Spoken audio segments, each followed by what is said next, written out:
네, 오늘 영적 무감각의 실체, 영적 무감각의 실체 이런 제목으로 잠깐 하나님의 말씀을 증거하도록 하겠습니다. 우리가 지금 요나서 1장을 읽었는데 요나서 하면 우리가 이렇게 유명하게 알고 있죠. 물고기 뱃속에 들어갔던 요나, 니느웨 성에 하나님의 말씀을 선포했던 마치 예수님께서 사흘간 무덤에 있다가 살아나셔서 이스라엘 백성들에게 하나님의 말씀을 증거했던 하나님의 살아계심을 나타내고 표적이 되셨던 것처럼 요나 자신도 이제 표적이 되죠.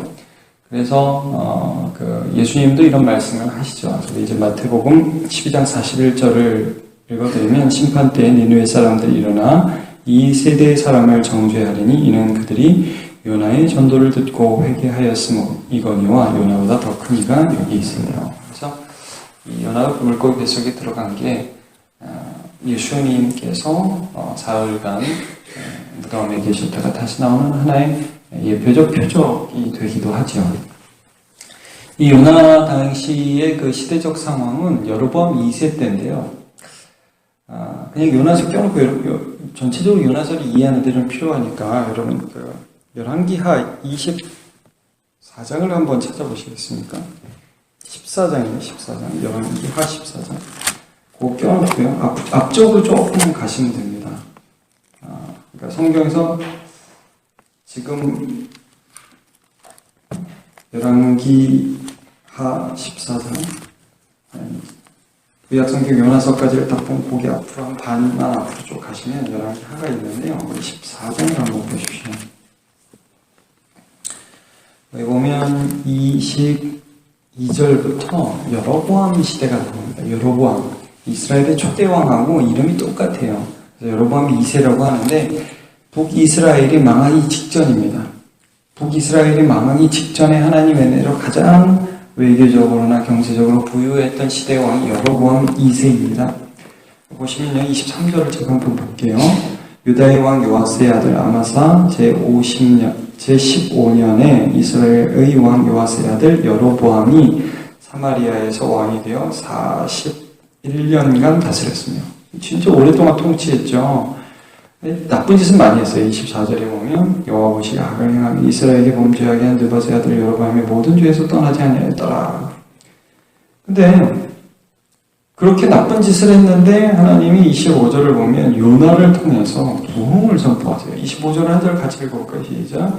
이제 내 하나님 여호와께서 그의 종 바드헤멜 아미떼의 아들 선지자 요나를 통하여 하신 말씀과 같이 여로보암이 이스라엘 영토를 회복하되 하맛 어귀에서부터 아라바 하나까지 하였으니. 네, 여기까지 됐습니다. 이제 다시 요나서로 오시기 바랍니다. 그러니까 이제 요나서를 기록하던 요나가 선지자로 활동하던 이제 북이스라엘이 이제 멸망하기 직전, 그러나 사회적으로는 굉장히 경제적으로나 외교적으로 부흥했던 그때 활동했던 선지자가 요나예요. 그러니까 좀 아이러니해요. 어떤 시대적 환경이었냐면 경제적으로는 옛날보다 훨씬 나아졌고요. 영토도 넓어졌어요. 근데 영적으로는 피폐했습니다. 하나님 불쌍히 여기셔서 그들에게 경제적인 부들을 주시긴 했지만 되게 이 백성들이 하나님을 경외하지 않고 그 다음에 약자들을 괴롭히고 우상을 섬기고 이런 것들이 만연했던 그런 시대였다는 것을 우리가 알 수 있습니다. 이때 하나님께서 요나에게 무엇을 명령하시느냐. 오늘 이제 본문에 보니까 니느웨로 가가지고 거기에 죄가 극에 달했으니까 하나님 말씀을 선포해라. 그럼 1절에 어떻게 나옵니까? 요나에게 이렇게 여호와의 말씀이 임해서 2절에 너는 일어나 저 큰 성 니느웨로 가서 그것을 향하여 외치라. 그 악독이 내 앞에 상달되었으면 하시니라. 네, 여러분 굉장히 특이한 겁니다. 왜냐하면 지금 어디에 악이 상달됐냐면 사실은 이스라엘 요나가 활동하고 있는 이 나라에 악과 죄악이 창궐해서 하나님께 상달되어 있는 상태입니다. 그래서 아모스 같은 선지자들 보면 북이스라엘의 죄악에 대해서 얼마나 신랄하게 지적을 하는지 모릅니다. 근데 하나님이 니느웨로 요나를 보내세요. 이 뭔가 하시겠다는 것입니다. 우리가 이렇게 볼 때는 물론 니누웨를 구원하고자 하나님의 뜻이 있다는 것을 알 수 있습니다만, 그러나 요나의 모습을 통하여 니누웨가 회개하는 것을 통하여 이스라엘에게 무슨 메시지를 주시는 것도 있는 겁니다. 자, 여러분, 요나의 모습이 꼭 이스라엘의 영적 상황과 아주 비슷합니다. 자, 요나가 하나님 말씀을 딱 들어요. 자, 가서 전해라. 그러니까 어떤 태도를 취합니까? 우리가 잘 알죠? 3절에 보니까, 그러나 요나가 여호와의 얼굴을 피하려고 일어나 다시스로 도망하려 하여. 이게 너무 웃기죠. 선지자가 하나님의 말씀을 딱 전하니까 그 말씀을 순종하기보다 하나님의 말씀을 완전히 반대로 거역하는 거거든요. 니누에는요, 이스라엘에서 북동쪽에 있는 신흥국가 아수르의 수도였고요. 그 다음에 다시스는 아마 스페인 쪽에 있었던 한 도시라고 추측을 합니다. 정확하게는 지금 잘 모릅니다. 육바는 그 유일한 이스라엘의 자연 항구고요. 거기서 이제 반대쪽으로 가겠다 이겁니다. 선지자가 이렇게 한다는 게 뭡니까? 여러분, 이스라엘의 영적 상황을 그대로 반영해 주는 것입니다. 내가 하나님의 백성이에요. 내가 하나님을 알아요, 여러분. 자, 이렇게 우리가 주일의 거듭남에 대해서 지금 말씀을 하고 있는데, 말하자면 요나는 거듭난 사람이고 하나님을 알아요. 영적인 그런 갈망도 있어요. 근데 싫은 거예요. 뭐가 싫으냐면 니느웨라는 도시 자체가 이스라엘과 역사적으로 악연의 관계에 있어요. 그러니까 아람 시대부터 해서 계속해서 이스라엘과 전쟁이 있었고, 지금 이제 막 올라오는데 결국에는 여러분 이 아수르에 의해서 북이스라엘이 망합니다. 이런 관계들이 싫은 거예요. 마치 우리나라가 일본 그러면 좀 너무 싫고 중국 그래도 별로 안 좋아하고 이런 것처럼 싫은 거예요. 자, 하나님이 명령을 했어요. 근데 자기가 싫은 게 하나님의 명령보다 더 커요. 이 영적인 침체고 영적인 무지고 영적인 무감각입니다. 자, 여러분, 이 영적인 무감각이 뭐냐면 하나님의 뜻이 느껴지지 않는 거예요. 그냥 내 뜻만 느껴지는 거예요. 기도를 해도 하나님 이거 해주시고 저거 해주시고 이게 다예요. 영적인 무감각입니다.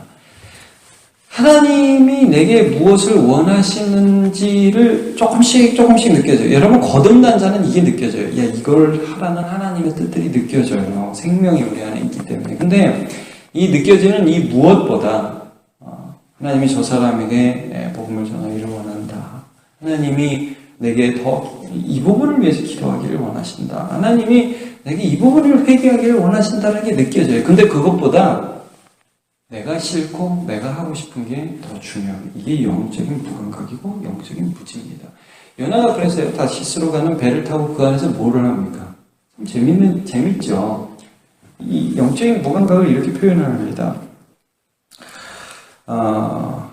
5절. 이제 4절에 보면 하나님 폭풍을 일으키시는데 5절에 보시면 요나가 5절 맨 끝에 보면 배 밑층에 내려가서 잠을 잡니다. 굉장히 아이러니한 그런 얘기죠. 하나님이 가라고 그러는데 안 가고, 그 다음에 졸립다 이거예요. 졸립다. 그래서 이제 영적인 무감각과 무지를 성경은 늘 잠에 많이 비유합니다. 그래서 여러분 열처녀 비유 기억하십니까? 신약 성경에 등을 준비하는데 신랑이 올 것을 이제 기다리는데 다섯 처녀는 기름을 준비하고, 그러나 다섯 처녀, 미련한 처녀는 잔단 말이에요. 준비도 안 해놓고 잔단 말이에요. 이 영적인 무감각이죠. 졸림이 더 중요한 거예요. 이 예수님께서도 시험에 들지 않도록 깨어 기도하라 말씀하시죠. 여러분, 우리가 예수 믿었다 다다 이렇게 생각하시면 안 됩니다. 지금 이스라엘의 형국, 요나의 형국은 뭐냐 하면 하나님이 하나님의 뜻대로 하나님의 제사장 나라로 하나님의 선지자로 불렀는데 영적인 무감각과 영적인 무지에 갇혀서 하나님과 전혀 상관없는 삶을 살아서 그의 삶에 폭풍이 들이닥칠 수밖에 없는 그런 상황이 되었다 이것입니다. 자, 그런데 여기 보면 이 폭풍이 있는데 재밌는 상황이요. 요나가 누구한테 혼이 나냐면 선장한테 혼납니다. 여러분 6절을 한번 보시죠. 선장이 그에게 가서 이르되 자는 자여 어찌함이냐 일어나서 내 하나님께 구하라. 혹시 하나님이 우리를 생각하사 망하지 아니하게 하시리라 하니라. 이게 너무 재밌죠. 여러분, 이 선장이 하나님을 믿는 사람이 아닙니다. 그 앞에 보시면 각자 자기의 신을 불렀다 이렇게 말씀을 하거든요. 그러니까 하나님을 아는 사람이 아니에요. 근데 선장을 통해서 하나님이 책망하시는 거예요. 저는 이 구절을 보면서 좀 사실은 요나 시대가 우리 시대 같은 생각이 좀 듭니다. 여러분, 요즘에 세상이 우리를 책망하죠. 뉴스가 우리를 책망하죠. 그렇게 하지 말라고. 목사님들 좀 경건하게들 사시라고. 장로님들 좀 진실하게 사업 좀 하시라고. 권사님들 좀 기도 좀 하시고 말 좀 그렇게 함부로 하지 마시라고. 세상에서 우리를 책망하죠. 부끄러운 일입니다. 영적인 부지입니다. 너 하나님 뜻대로 좀 살라는 것입니다. 이게 마지막 경고에 가깝죠. 그렇지만 하나님의 따뜻한 경고입니다.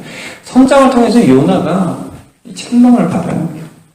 자, 그런데 요나가 딱 정신을 차리는데 제비를 뽑으니까 하나님이 요나에게 제비가 뽑히게 돼서 이 풍랑이 자기에게 향하신 하나님의 형벌이라는 걸 요나가 다 깨닫죠. 이 사람들은 하나님을 몰라요. 배에 탄 사람들은. 근데 이제 자기가 누구다 하는 것들을 딱 이제 정확하게 얘기를 합니다. 그래서 9절을 보시면 요나가 이렇게 대답을 하죠. 나는 히브리 사람이요 바다와 육지를 지으신.